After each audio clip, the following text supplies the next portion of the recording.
rekan-rekan ini yang Nah, jelas hari Senin sebelum kejadian lah. Kejadian kan rumah saya digerutukan itu kan hari apa? Hari Jumat tanggal 25. Nah, berarti tanggal 21 ya. Hari Senin itu ada rapat fraksi ya.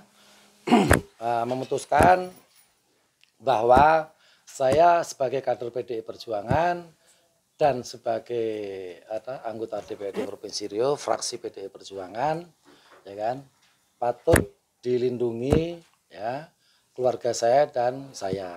Ya, persoalan yang pribadi itu bisa diselesaikan secara pribadi. Tapi kalau sudah menyangkut ancaman terhadap keluarga besar rumah tangga saya, anak istri, itu partai ikut membackup. Dan waktu itu Pak Robin langsung bersedia ya selaku ketua, bukan ketua fraksi, ketua PDI Perjuangan di Kota Pekanbaru, dan saya berdomisili di Kota Pekanbaru. Makanya tempat saya sharing itu kepada ketua PDI Perjuangan Kota Pekanbaru, dan akhirnya Pak Robin menunjuklah Pak Indra Marpawong ini untuk mendampingi saya, ya kan. Seandainya terjadi hal sesuatu yang tidak diinginkan, ya.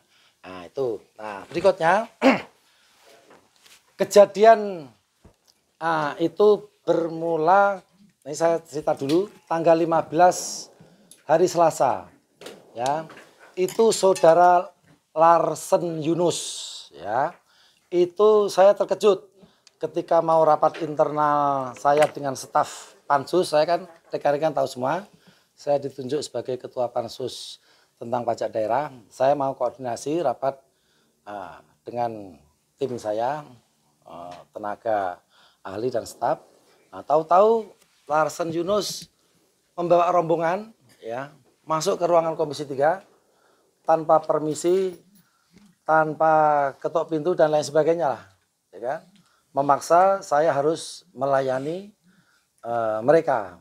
Akhirnya dia bilang, Larsen Yunus, saya bawa PT Satria Komodo Indonesia. Nah, ini orangnya. Dan saya juga bawa beberapa media. Nah, gitu. Nah, jadi yang menyuruh PT Satria Komodo Indonesia menemui saya dan mendampingi itu adalah saudara Larsen Yunus. Nah, itu kejadian tanggal 15 hari Selasa, bulan Juni. Ya, oke. Larsen Yunus siapa, Pak? Larsen Yunus. Dia mengaku ketua Gamari. Gamari. Di klik di di Google. Namanya Larsen Yunus, pasti muncul semuanya. Beliau juga yang memfitnah Wirabima. Difitnah waktu itu menjual aset negara berupa mobil dinas, dijual. Nah, akhirnya dilaporkanlah ke Polresta Pekanbaru dan Larsen Yunus, ya kan, minta maaf, akhirnya dicabut laporan itu. Nah, itulah kalau mau tahu siapa dia, ya. Nah, terus kejadian yang mengejutkan buat saya ketika saya ditelepon anak-anak saya, ketika saya ditelepon istri saya, bahwa rumah saya pada hari Jumat itu dikepung oleh mereka yang tadi dikenalkan Larsen Yunus sebagai anggota PT Satria Komodo Indonesia. Ya.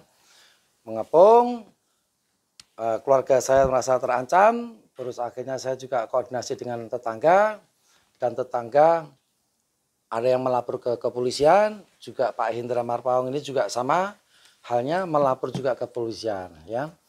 Mereka mencari saya, menuduh saya bahwa saya itu ada di dalam rumah.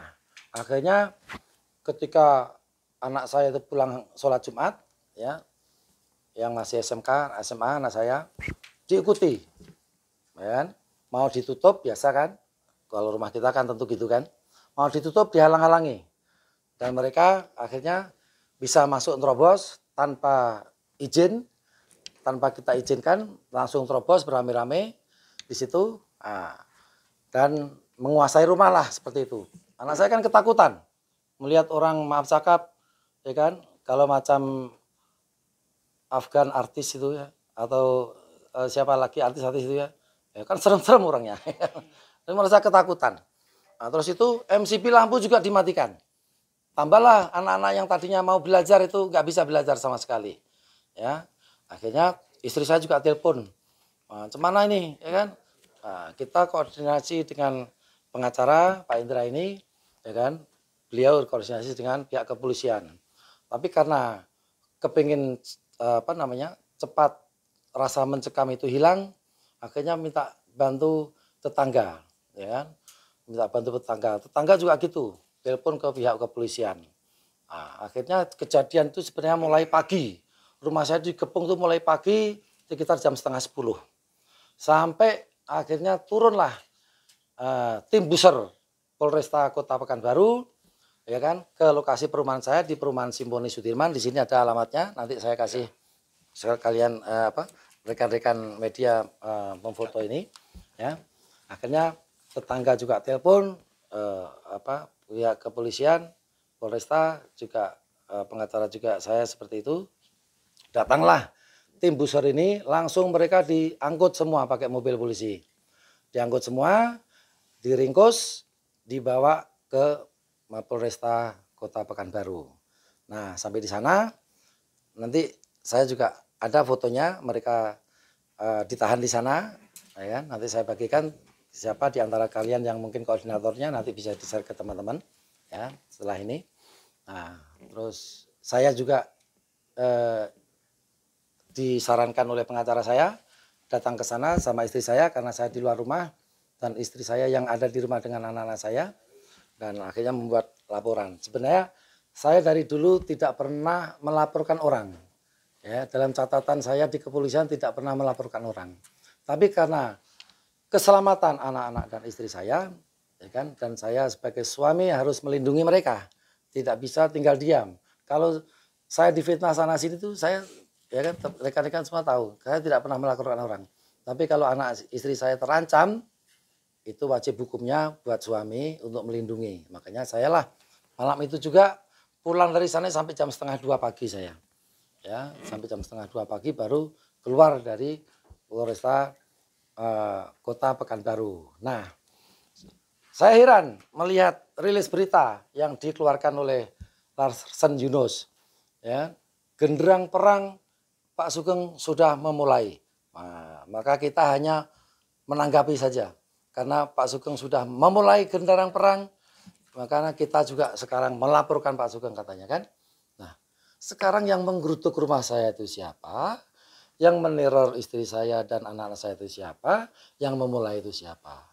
Ya kan? Kalau rumah saya nggak diganggu, istri saya nggak diganggu, anak saya nggak diganggu, mana mungkin saya melaporkan? Tapi di rilis berita dibalik faktanya, yang katanya saya justru yang memulai genderang perang.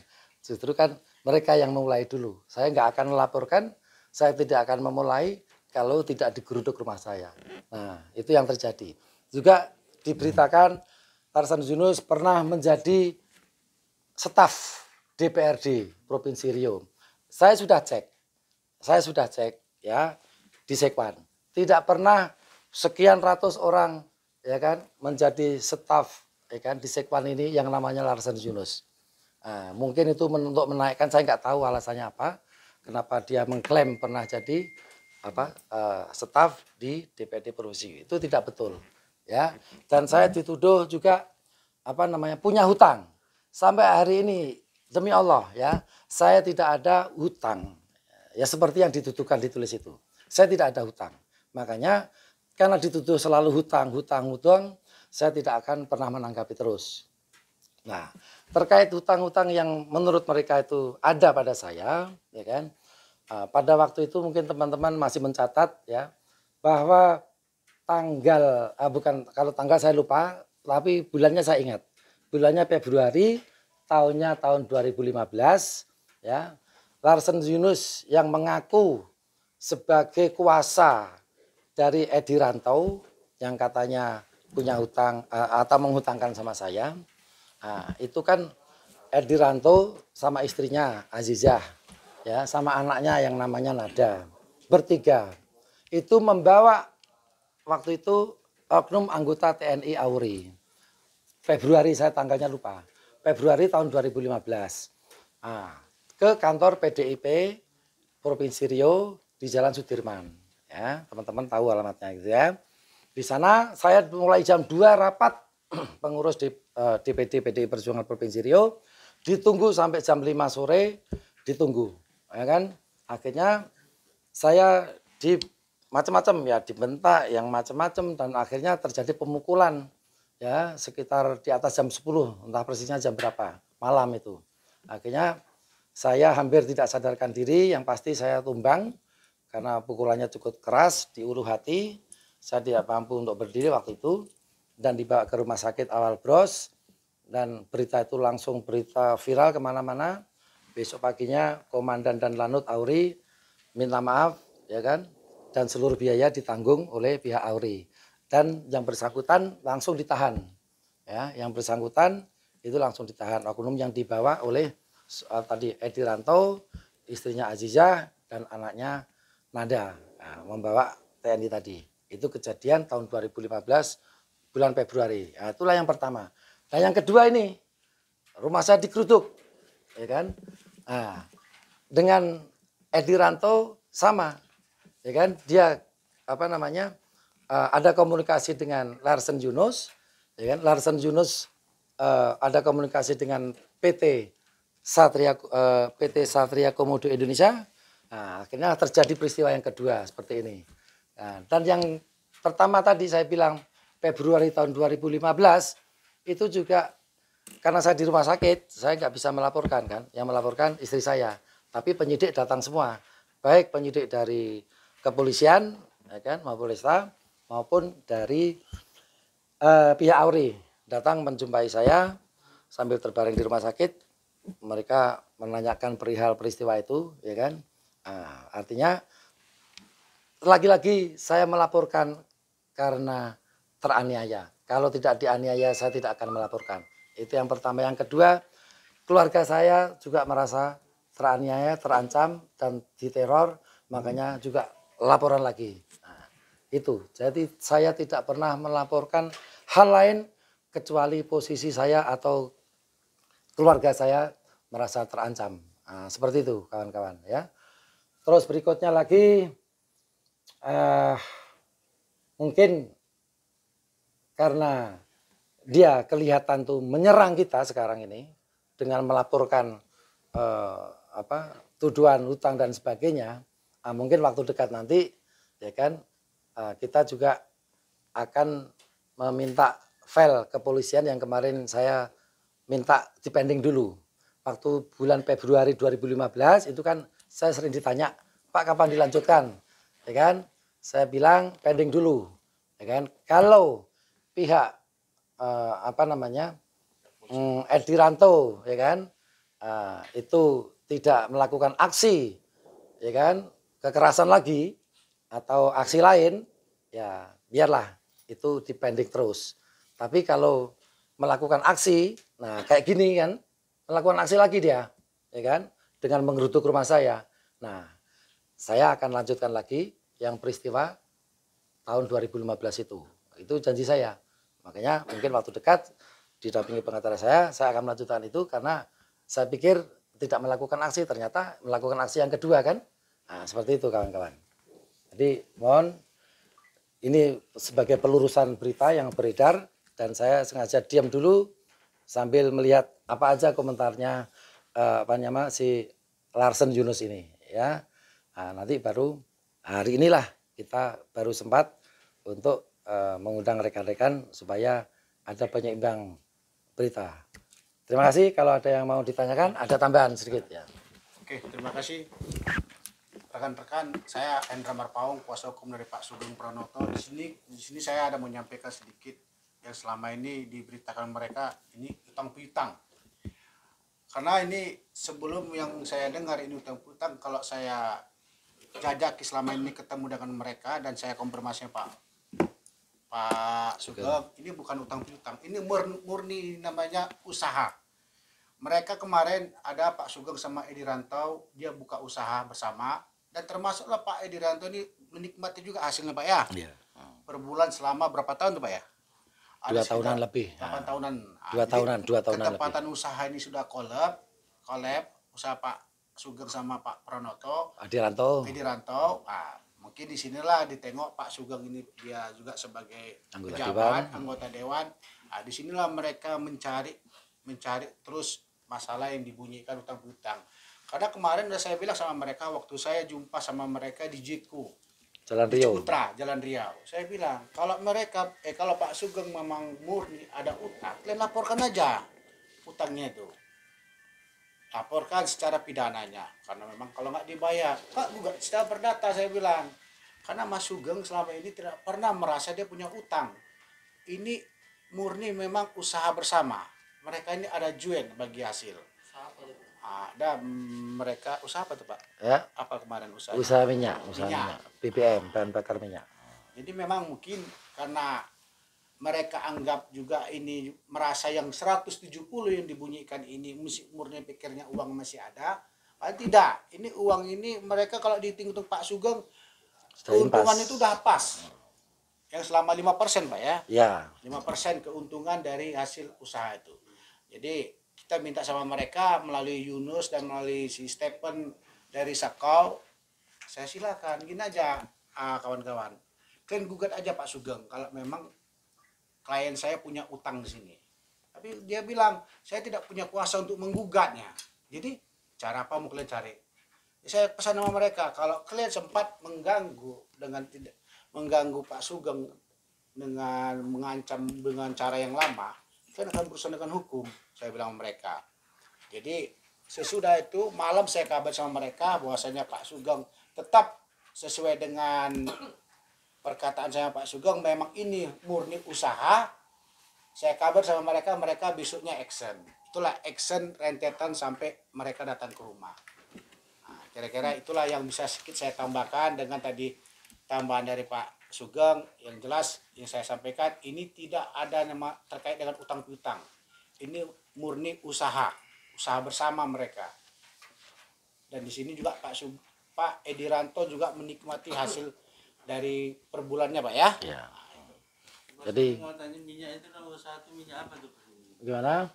Usaha apa? Minyak apa? Minyak sawit atau? Enggak, minyak BBM solar. Jadi latar belakang sekali lagi rekan-rekan, latar belakang saya melaporkan tuh bukan soal bisnis, bukan soal-soal yang lain, tapi semata-mata saya melindungi keluarga saya, istri dan anak saya, karena rumah saya diacak-acak, digeruduk, diteror, itulah latar belakang. Kalau enggak itu saya enggak akan melaporkan. Laporannya kemarin, peristiwa itu kan tanggal 25 hari Jumat, Juni. Langsung malamnya. Malam sekitar jam 10. Laporannya Bang ada Bang? Ada, nanti. Nanti. Oh, boleh. Boleh. Mau dipoto.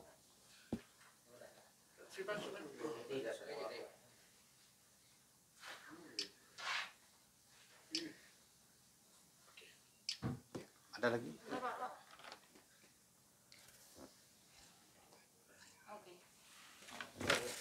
Izin bertanya Pak, bicara sama Pak Sugeng. Tadi Bapak katakan bahwasanya tidak ada utang piutang. Tapi barangkali menurut yang kami dapat informasi itu sebetulnya mungkin hanya bahasa redaksi yang dibuat oleh si wartawan. Iya. Tetapi ada yang kami beredar di masyarakat bahwa itu bukan utang piutang memang, tapi ini adalah titipan. Itu yang pertama. Titipan bukan Pak utang. Kemudian soal tadi dikatakan bahwasanya ini murni urusan pribadi, tetapi pada akhirnya melibatkan partai. Kalau memang urusan pribadi tentu pribadi yang menyelesaikan. Kenapa ini mesti melibatkan partai? Jadi dua poin itu yang mungkin misalnya. Oke, saya jawab ya. Tidak ada melibatkan partai. Iya, saya jawab ya. Partai punya tanggung jawab moral ya, melindungi anggotanya apabila ada pihak lain yang mengancam keselamatannya. Ya, bukan yang lain. Nah, karena ya partai tahu di semua media memberitakan bahwa keluarga saya merasa terancam. Nah, ya kan? Dan itu adalah perbuatan pidana.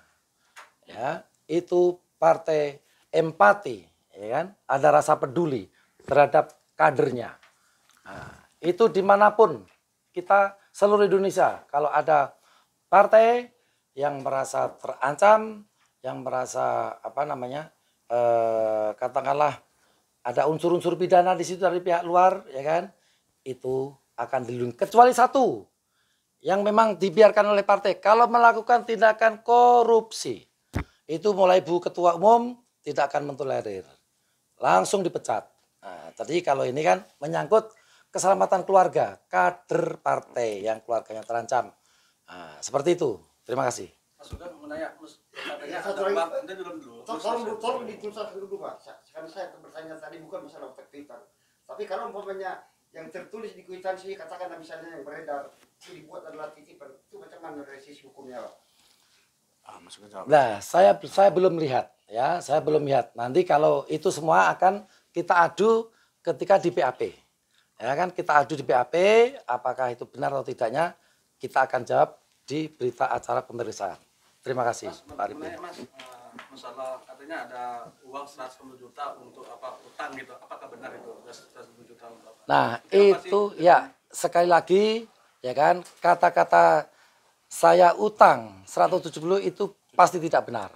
Nah, itu tidak benar. Saya bertanggungjawabkan itu. Ya kan? Nanti akan kita buktikan semua di BAP di kepolisian. Terima kasih. Oke Pak, karena ini rentetannya bisnis, usaha bekerja sama dengan Widiranto itu sejak tahun berapa tuh Pak? Itu berlangsung dari tahun 2010. 2010. Ya kan? Tahun 2010 dan Koleknya pada tahun berapa Pak? apanya? Koleknya usaha itu tahun berapa?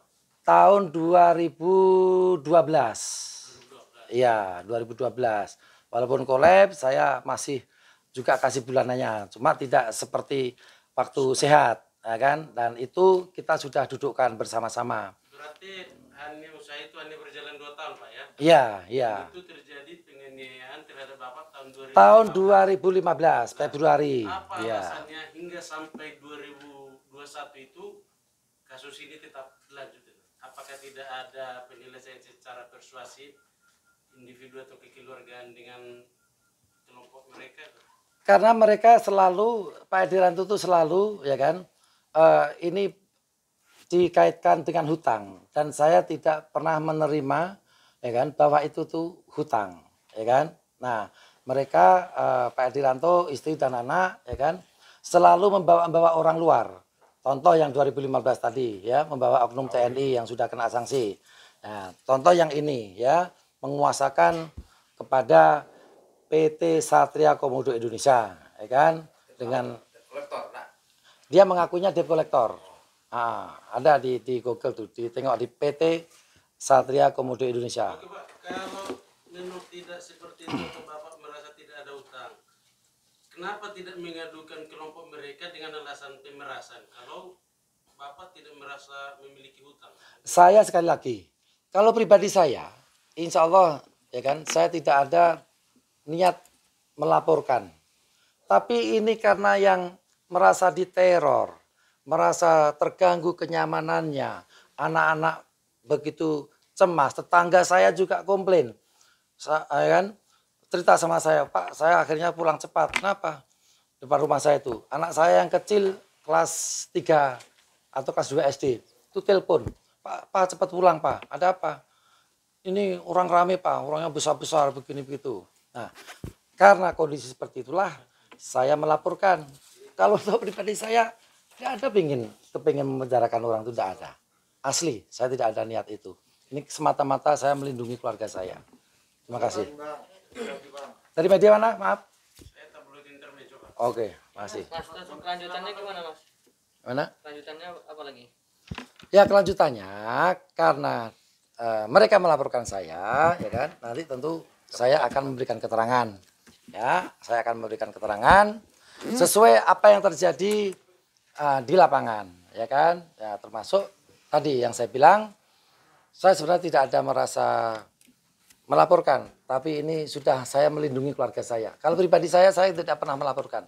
Karena anak saya dan istri saya diganggu, diteror, saya sebagai suami, sebagai bapak dari mereka punya tanggung jawab moral untuk melindungi, dan itu wajib. Artinya kita terus menempuh jalur hukum gitu mas. Ya, seperti itu. Ya. Ini Karena ada keterpaksaan, sebenarnya karena keterpaksaan. dengan pihak yang apa itu kelompok mereka nggak ada. Itu nanti setelah nanti ibaratnya Kita lihat nanti lah. ada itikat baik dari mereka, ya kita buka. Tapi kalau nggak ada itikat baik, macam mana kita buka? Itu sebenarnya. Soalnya kita sudah 2 kali, ya kan, menggunakan cara-cara kekerasan seperti itu. Mas, Siap. laporan kita sampaikan ke polisi itu tentang apa ini? Penganiayaan kah, tindakan Tentang ya itu tadi.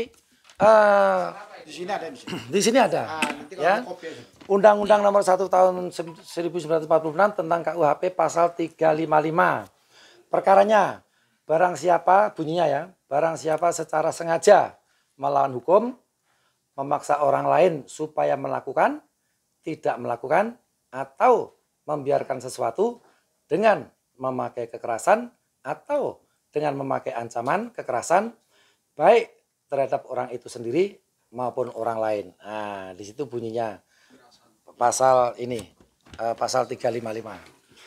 Di situ Jadi yang apa intinya mereka masuk ke dalam rumah Pak Sugeng tanpa seizin tuan rumah.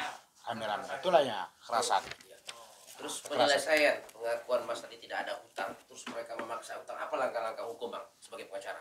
Ya kalau kita juga nanti kita pertanyakan laporan kita kemarin, ya kan? Mereka juga melaporkan kita.